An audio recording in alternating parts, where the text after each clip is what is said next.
প্রধানমন্ত্রী আমাদেরকে কিছু বলেননি। আমাদের মিটিং ছিল জাস্ট সকলের সঙ্গে একসাথে মিটিং, আর কিছু প্রেজেন্টেশন ছিল, তো সেটুকুই আমরা পার্টিসিপেট করলাম। কেমন লাগছে ইন্ডিয়ান মিটিং এ ফার্স্ট যোগ দিলেন আপনারা?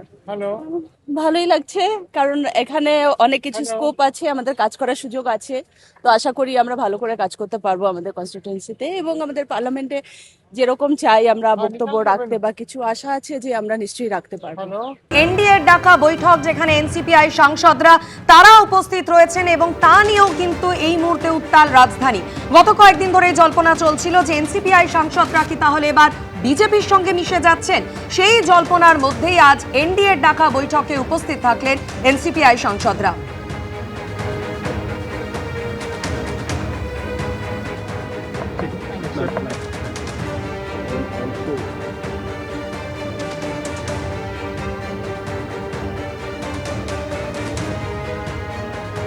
মিটিং এ ফার্স্ট যোগ দিলেন, কেমন আজকে এক্সপিরিয়েন্স? খুব ভালো অভিজ্ঞতা, এবং আমাদের রিজুজি আমাদের ট্রেড অ্যান্ড কমার্স মিনিস্টার এবং আমাদের লালনজি ওনারা বক্তব্য রেখেছেন, আর খুব সুন্দরভাবে আমাদেরকে স্বাগত জানিয়েছেন ওনারা। ভালো লাগলো। ইন্ডিয়ান ফার্স্ট মিটিং আজকে যোগ দিলেন, পিএম এর স্পিচ কেমন ছিল? আজকে প্রধানমন্ত্রীজি বক্তব্য রাখেননি, তবে বাকি যারা রেখেছেন খুবই ভালো বক্তব্য, এবং ইট ওয়াজ আ নাইস এক্সপেরিয়েন্স। অর্থাৎ রাজ্যে পালাবদলের পর থেকে যেভাবে ঘটনাক্রম এগিয়েছিল আপনাদের একবার মনে করিয়ে দিই।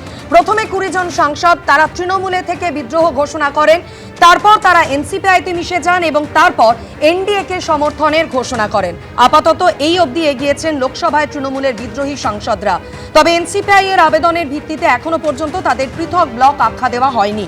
কেবলমাত্র লোকসভায় অভিষেক বন্দ্যোপাধ্যায়ের জন্য আগে যে আসন বরাদ্দ ছিল তা এখন বরাদ্দ করা হয়েছে এনসিপিআই এর লোকসভার দলনেতা সুদীপ বন্দ্যোপাধ্যায়ের জন্য। এই প্রেক্ষিতে সকলেরই নজর ছিল আজ এনডিএর এই বৈঠকের দিকে, যাতে যেখানে এনসিপিআই সাংসদরা তারা কি বিজেপির সঙ্গে মিশে যাবেন এই জল্পনা কিন্তু চলছিল, আর সেই জল্পনার মধ্যেই আজ এনডিএর বৈঠক শেষ হলো, যেখানে যোগ দিলেন এনসিপিআই সাংসদরা।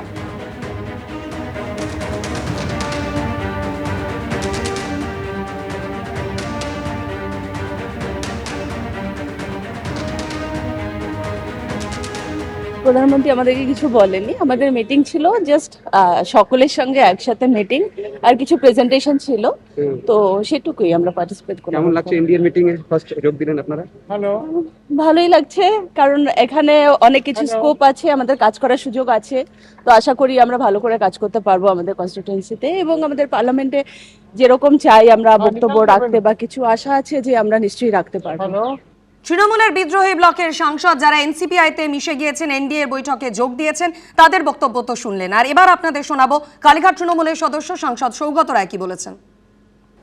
एनसीपीआई के जो सांसद है वो तृणमूल कांग्रेस का सांसद होकर जीता था, ममता बनर्जी को तस्वीर लगा के जीता और बीजेपी का विरोध करके जीता। वो तो पार्टी के साथ गद्दारी किए हैं, पार्टी छोड़ दिए हैं, और जो बीजेपी का विरोध में जीता था वो बीजेपी के साथ शामिल हो रहे। ये गद्दारी के बारे में हम क्या बोलेंगे। আর কি বললেন বিজেপি সাংসদ মনোজ টিগ্গা, দেখুন। 20 জন এক্সট্রা সাংসদ কি বলবেন? প্রথম ইন্ডিয়া মিটিং এ তারা ছিলেন।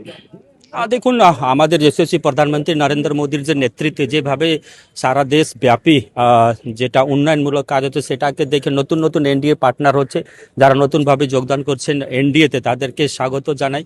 যাতে তারা যারা হয়তো ভুল বুঝে অনেকদিন দূরে ছিল, তারা সে সত্যি কথা বুঝে আজকে আসে এনডিএর মধ্যে, এবং যে মোদীজির স্বপ্ন আছে 2047 সালে যেটা বিকশিত ভারত নির্মাণের, সেই ক্ষেত্রে এটা গুরুত্বপূর্ণ ভূমিকা পালন করবে। এবিপি আনন্দ, এগিয়ে থাকে, এগিয়ে রাখে।